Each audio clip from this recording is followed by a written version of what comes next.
আল্লাহ তাআলা বলছেন ফাওয়াসওয়াসা, বলেন ফাওয়াসওয়াসা ইলাইহি শাইতানু ক্বালা ইয়া আদামু হাল আদুল্লাকা আলা শাজারাতিল খুলদি ওয়া মুলকিল লা ইবলা। কোন আল্লাহু আকবার। এবার শয়তান তার অভিযান শুরু করলো। আল্লাহ শয়তানের অভিযানকে এখানে কি সুন্দর করে আমাদের সামনে তুলে ধরলেন।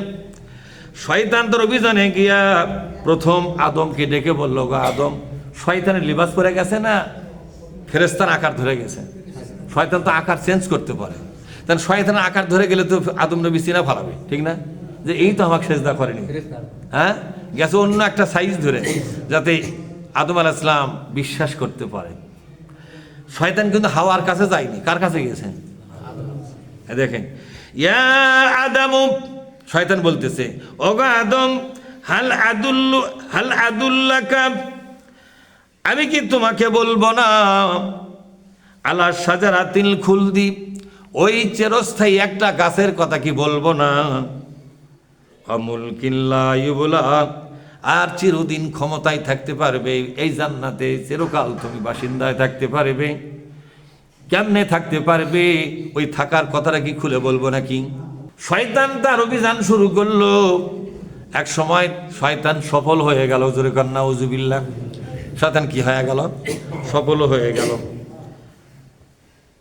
ফাআকালা, এবার স্বামী স্ত্রী উভয়ে মিলে ওই গাছের ফলটা খেয়ে ফেললো।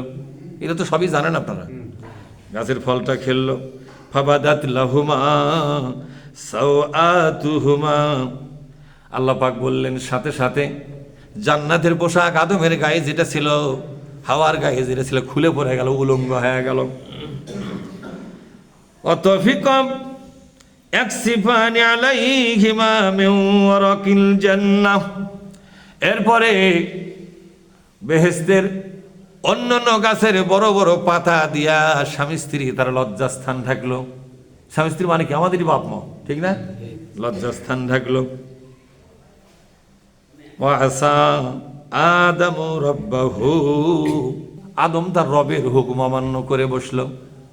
এখানে মৌলিক যে কথাটা আমাদের সমাজে ওয়াজ আছে, যে হাওয়া ফুসলে ফুসলে আদমকে খাওয়াছে, ঠিক না? এই ওয়াজ সম্পূর্ণরূপে মিথ্যা।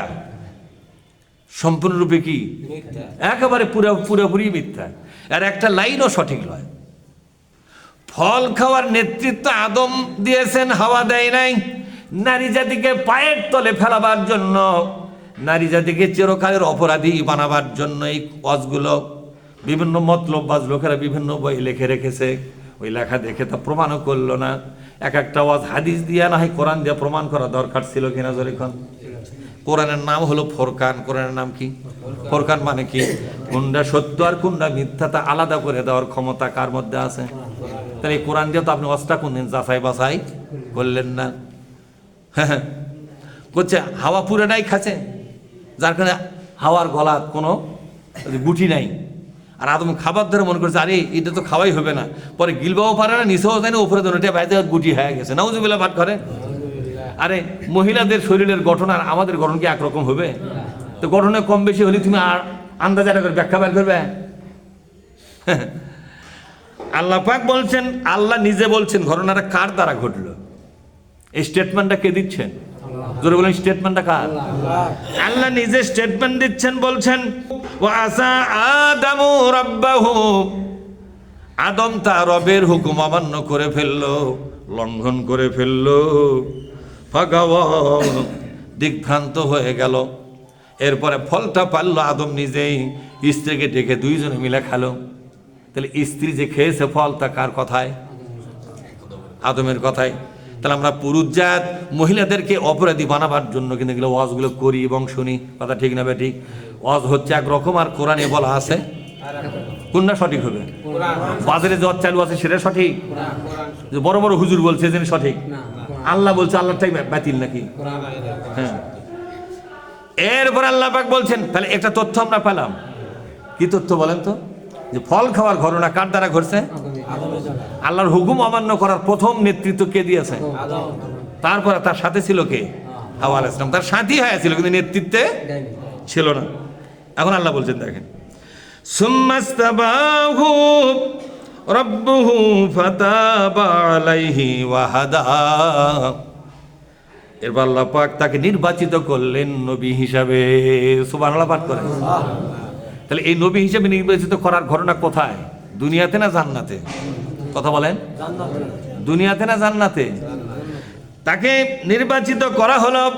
অন্য সূরার মধ্যে আসছে আদমকে বলা হলো, আদম রে, আমি তোমাকে একটা মোনাজাত শিক্ষা দেব, ওই মোনাজাত করো, দুইজনে মিলে মোনাজাত করো, আমি ওই মোনাজাতের পরেই তোমার গুনাহগুলো মাফ করে দেব। সে মোনাজাতটা হলো রব্বানা যালামনা আনফুসানা ওয়া ইল্লাম তাগফির লানা ওয়া তারহামনা লানাকুনান্না মিনাল খাসিরিন। রব্বুল আলামিন, নিজেরাই নিজেদের জীবনের উপর আমরা অপরাধ করে ফেলেছি, আমাদের যদি ক্ষমা করে না দাও আমরা ধ্বংস হয়ে যাব। এই মোনাজাতের পরে আল্লাহ পাক আদমকে ক্ষমা করে দিলেন। ফাতাবা আলাইহি, বলেন ফাতাবা আলাইহি। আল্লাহ তাদের তওবা কবুল করলেন। সেটা কোন জায়গায়? দুনিয়াতে না জান্নাতে? কথা কন না খায়, সেটা কোন জায়গায়? দুনিয়াতে না জান্নাতে? এই বিচার কার্য কোথায় চলতেছে? জান্নাতের মধ্যে বিচার কার্য সমাপ্ত হওয়ার পর এবার আল্লাহ পাক আদমকে লক্ষ্য করে বলেন, আদম তোমাকে বাছাই করে নিলাম নবী হিসাবে। কি হিসাবে? ধরে এখন দলিল কোথায়? সুম্মাস্তাবাহু রব্বুহু, আল্লাহ পাক তাকে নির্বাচিত করে নিলেন। ফাতাবা আলাইহি, আল্লাহ তার তওবাও কবুল করলেন। আল্লাহ বলছেন আমি তোমার তওবাও কবুল করলাম আর নবী হিসাবে তোমাকে মনোনীত করলাম। ফাহাদা, এরপরে আল্লাহ পাক তাকে হেদায়েত দিয়ে দিলেন। কি দিলেন জোরে এখন? হেদায়েত দেওয়ার পরে আল্লাহ পাক তাকে বললেন, ক্বালা, আল্লাহ বলে দিলেন, ইহবিতা মিনহা জামিআ, এই শয়তান তোমরাও নেমে যাও, আর আদম হাওয়া তোমরাও এই জান্নাত থেকে নেমে যাও। তাহলে নবী হওয়ার ঘটনা জান্নাত থেকে নামার আগে না পরে? কোরআন কি বলতেছে? তওবা কবুল করার কথা জান্নাত থেকে নামার আগে না পরে? আগে হলো না? আয়াতটা আগে আছে না? হ্যাঁ, ফাতাবা আলাইহি ওয়া হাদা, আমি তাকে তওবা কবুল করলাম, হেদায়েত দিলাম, তারপরে বললাম এখন নামো। এখন তাহলে আমাদের দেশে কিন্তু একটা ওয়াজ করা হয়, আদমকে ফেলে দিল এক জায়গায়, হাওয়াকে ফেলে দিল এক জায়গায়, 350 বছর কাঁদল। একেবারে জালিয়াতি কথা। কথা কি জোরে কর, কথা ভালো লাগবে ভাই। বুড়া বছর পরে যা ওয়াজ শুনছেন, এই কোরআনের সাথে সে ওয়াজের কিন্তু মিল আছে। যেটা কোরআনের সাথে মিল হবে না ওটা কি করা লাগবে? এখন পকেট থুবেন না ফেলে দিবেন? ড্রেনের মধ্যে পায়খানার ড্রেন যেটি, সেই জায়গা ফেলে দিলে যাতে জীবনে ওকার তোলা না যায়। আল্লাহ পাক বলেন আমি আমার জান্নাতের ভিতরে আদমের অপরাধ কি তার স্বীকারোক্তির মাধ্যমে, তার ক্ষমা চাওয়ার মাধ্যমে ক্ষমা করে দিলাম। আমি তাকে নবী বানায়া দিলাম। জোরে বলুন সুবহানাল্লাহ। নবী হওয়ার পর, কি হওয়ার পর জোরে কম, নবী হওয়ার পর তাকে বললাম, ও আদম নেমে যাও, স্বামী স্ত্রী দুনিয়ায় একসাথে নামো। স্বামী স্ত্রী কয়ের সাথে নামো? কিন্তু ওখানে কি বলা হচ্ছে? স্বামীকে এক জায়গায় ফেলালো, স্ত্রীকে আর এক জায়গায় ফেলালো। স্বামী পরে গেল শ্রীলঙ্কার একটা দ্বীপের ওপরে, একটা পাহাড়ের ওপরে। আমরা খুঁজে দেখি পাহাড়ের উপরে এক পায়ের দাগ আর এক পায়ের দাগ নাই। আদম কি এক পায়া লোক ছিল না দুই পায়া লোক ছিল? এক ঠেঙ্গা লোক না দুই ঠেঙ্গা ছিল? তার এক ঠেঙ্গের দাগ কোনটা? সমস্ত পর্যটকরা এসে বলছে ওখানে একটা পায়ের দাগ পাওয়া যায়। কয়টা পায়ের দাগ? কয় পায়ের দাগ পাওয়া যায়? এক পা। আর এক পা আদম কোন জায়গায় রাখছিল?